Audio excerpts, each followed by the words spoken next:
27টা দূতাবাসে আছে এবং সেখানেও একজন করে কোনো কোনো জায়গায় দুইজন। যে কাজটা প্রধানত পররাষ্ট্র মন্ত্রণালয়ের। তো আপনারা যখন খারাপ ব্যবহার পান আমাদের প্রচন্ড খারাপ লাগে। আমরা ওইখানে যে আপনার কমপ্লেইন মেকানিজম আছে সেটা ইমপ্রুভ করার চেষ্টা করছি। আমি নিজে যারা প্রবাসী কল্যাণ মন্ত্রণালয় থেকে যারা বিভিন্ন শ্রম অ্যাটাচে হিসাবে বিভিন্ন দূতাবাসে কর্মরত আছেন প্রত্যেকের সাথে কথা বলেছি, কিছু আইডিয়া শেয়ার করেছি, কথা বলেছি অনলাইনে জুম মিটিং করে। চেষ্টা করব আপনাদের হয়রানি কমানোর জন্য আমাদের মন্ত্রণালয় থেকে যতটুকু করা সেটা করবো। পররাষ্ট্র মন্ত্রণালয় থেকেও চেষ্টা করা হচ্ছে। বাট মানে আমাদের আসলে মাইন্ডসেটটা পরিবর্তন করা দরকার। মাইন্ডসেট পরিবর্তন না করলে এটা সম্ভব না, আমরা যতই উপর থেকে নির্দেশ দিই।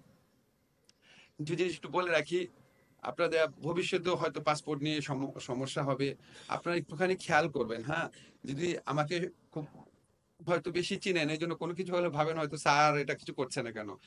আমার কিছু করার থাকে না, পাসপোর্ট আমার মন্ত্রণালয়ের অধীনে না। আপনারা প্রবাসীরা দেশে এসে যদি বিমানবন্দরে হয়রানির সম্মুখীন হন এটা আমার মন্ত্রণালয়ের অধীনে না। আপনারা যদি বিদেশে এখানে এসে কোথাও ইনভেস্ট করে প্রতারিত হন এটা আমার মন্ত্রণালয়ের অধীনে না। আমরা যেটা করতে পারি অন্যান্য মন্ত্রণালয়কে অনুরোধ করতে পারি, পাসপোর্টের ক্ষেত্রে যেমন করেছি। অন্যান্য মন্ত্রণালয়কে অবহিত করতে পারি, বলতে পারি আপনারা এটা করেন প্লিজ। কিন্তু এর বেশি করা যায় না।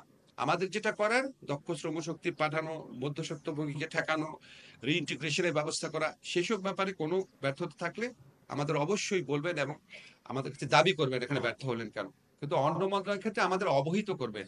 কিন্তু কেন ব্যর্থ আপনি এটা এটা করার স্কোপ থাকে না, কিন্তু কারণ এটা আমার সরাসরি কর্তৃত্বাধীন ব্যাপার না, আমাদের মন্ত্রণালয়ের এখতিয়ারাধীন কোনো বিষয় না এটা। তবু আমরা চেষ্টা করব। আপনাদের দীর্ঘদিনের দাবি আছে ভোটাধিকারের, ভোটাধিকারও কিন্তু এটা মূলত নির্বাচন কমিশনের ব্যাপার।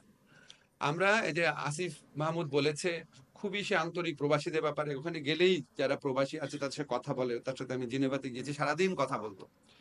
এবং আপনারা জানেন যে সাধারণ মানুষ যারা আছে, আন্দোলনের কর্মী আছে, তাদের প্রতি আমাদের এই তরুণ নেতৃত্বের কি অসীম ভালোবাসা আছে।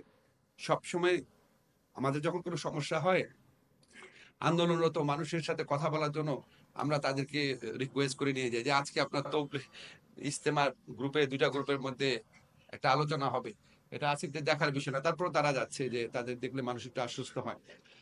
আমরা প্রবাসীদের ভোটাধিকার দেওয়ার জন্য আমরা আমাদের মন্ত্রণালয়ের পক্ষ থেকে যতটুকু সহযোগিতা এটা করব। কিন্তু এটা মূলত নির্বাচন কমিশনের ব্যাপার। ওনারা সবসময় টেকনিক্যাল প্রবলেমের কথা বলেন, আসলে এটা একটা বিরাট টেকনিক্যাল চ্যালেঞ্জ। অনেকগুলো দেশে প্রবাসীরা আছেন, আমরা কথা বলবো, আমরা সর্বাত্মক চেষ্টা করব, এই প্রতিশ্রুতি আপনাদের দিলাম। আমি আমার বক্তব্য শেষ করে একটা ছোট্ট গল্প আপনাদের বলি, খুব ছোট্ট একটা ঘটনা, কিন্তু এখান থেকে বুঝতে পারবেন। আমি যখন প্রবাসী কল্যাণ ব্যাংকে যাই আমাদের বিল্ডিং এর নিচতলাতে গিয়ে আমি জিজ্ঞেস করলাম যে এরকম, একদিনই গেলাম আর কি, যে প্রবাসী যারা এখানে ব্যাংক অ্যাকাউন্ট খুলতে হলে কি কি কাগজপত্র লাগে। তো ওইখানে একটা একটা জায়গা ছিল যে 5টা ছবি লাগে। আমরা 5টা ছবি কেন লাগবে, এটা ছবি হলে হয় না? পরে একটু চিন্তা করে বললো হ্যাঁ হয়। তারপর বললো যে ইউনিয়ন পরিষদের যে চেয়ারম্যান আছে বা স্থানীয় জনপ্রতিনিধি আছে ওনার সত্যায়ন লাগে। তা আমি বললাম এই ব্যাংকের অ্যাকাউন্ট খুলতে হলে তো এনআইডি দিচ্ছে, তারপর সত্যায়ন লাগবে কেন? চিন্তা করে কিছুক্ষণ বলে আসলে সত্যায়ন লাগে না। তাই বলে এটাও কাটেন। 1,000 টাকা না, মানে 1,000 টাকা লাগবে কেন? বলে আমাদের কস্ট আছে, আমাদের কিছু প্রফিট রাখতে। তো আমি বললাম 700 টাকা করেন। বলে হ্যাঁ এটা করা সম্ভব। করলো। সামনে এসে দেখলাম যে প্রবাসী ভাইরা যেখানে আসেন ব্যাংকে তাদের কোনো বসার জায়গা নেই, বিরাট একটা খালি জায়গা পড়ে আছে। তা বললাম এখানে চেয়ার বসানো যায় না? বললো হ্যাঁ বসানো যায়। এটা ছিল 15-20 মিনিটের ডিসকাশন। আপনারা এখন ওখানে গিয়ে দেখেন সবগুলো জিনিস হয়ে গেছে, সবগুলো জিনিস হয়েছে, ছোট্ট জিনিস হয়েছে। বাট আমার কথা হচ্ছে ওই দেখার হৃদয়টা থাকতে হবে, ছোট্ট জিনিস। এটা তো আপনার উনাদেরই দেখার কথা। এটা একটু একজন উপদেষ্টা বলার কি আছে, এটা তো ছোট ছোট ব্যাপার।